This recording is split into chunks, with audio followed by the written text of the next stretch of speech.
पश्चिम Asia में चल रहे युद्ध और उससे बनी परिस्थितियों से हम सभी परिचित हैं, लेकिन इस युद्ध से बनी वैश्विक परिस्थितियां अगर लंबे समय तक बनी रहती है तो गंभीर दुष्परिणाम तय है। हमारी जो फॉरेन पॉलिसी है, this is prime minister Modi's personal foreign policy. You can see the result of this. It's a universal joke. Everybody considers it a universal joke.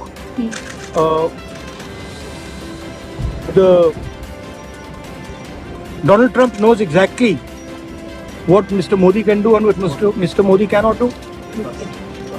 So, if the Prime Minister is compromised, our foreign policy is compromised. It's obvious. तो सबको दिख रहा है. US deal कर दी, कल मतलब irrelevant भाषण कर दिया. मतलब इंडिया का प्राइम मिनिस्टर है, इंडिया के प्राइम मिनिस्टर है, दिखना चाहिए कि हिंदुस्तान के प्राइम मिनिस्टर है. पोजीशन क्या है? कोई पोजीशन ही नहीं है. और दुख की बात है कि इसका नुकसान होगा लोगों को. जी, अभी शुरुआत हुई है.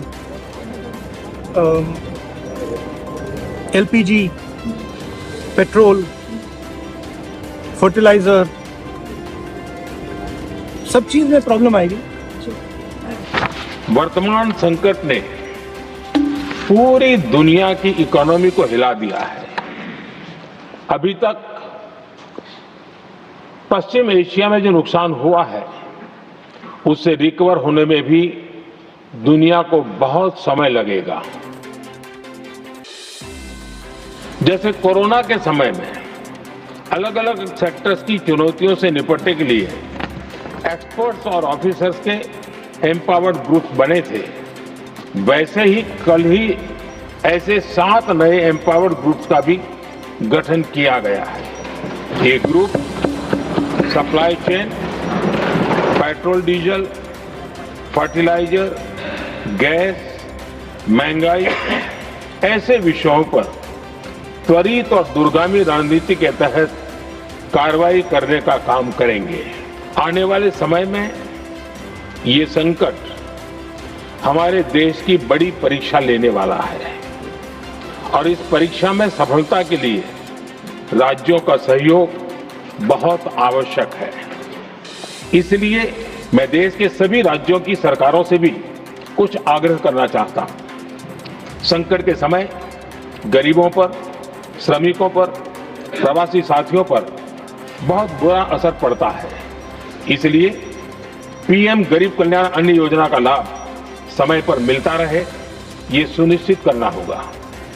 जहां प्रवासी श्रमिक साथी काम करते हैं उनकी परेशानियों को दूर करने के लिए प्रोएक्टिव कदम उठाए जाएं.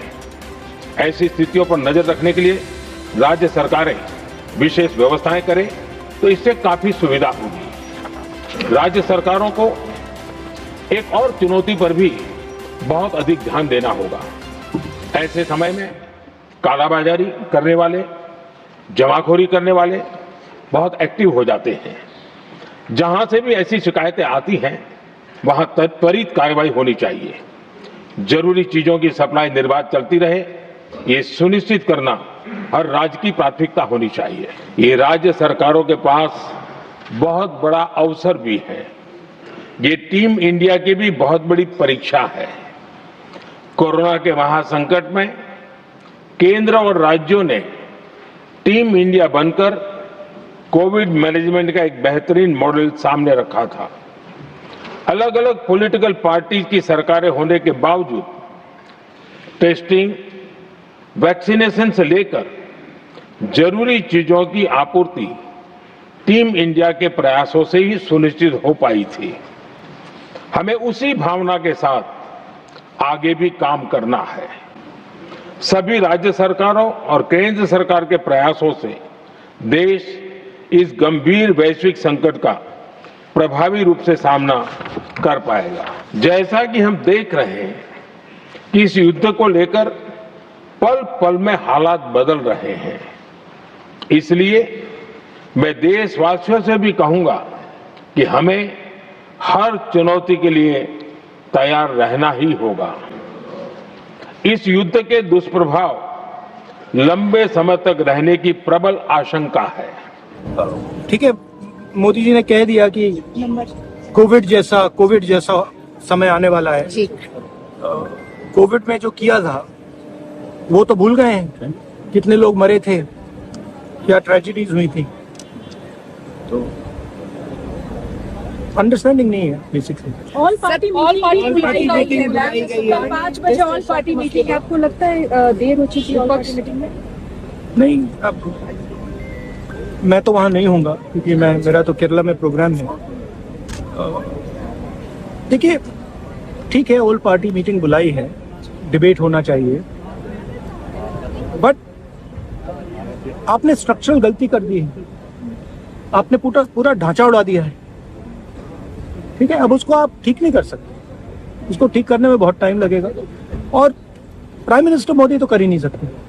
मैं आपको लिख के दे रहा हूं, प्राइम मिनिस्टर मोदी जो अमेरिका कहेगा और जो इजराइल कहेगा वो प्राइम मिनिस्टर मोदी करेंगे। वो हिंदुस्तान के इंटरेस्ट में काम नहीं करेंगे, किसानों के इंटरेस्ट में काम नहीं करेंगे, वो जो अमेरिका और जो इजराइल कहेगा वो करेंगे। आप देख लेना।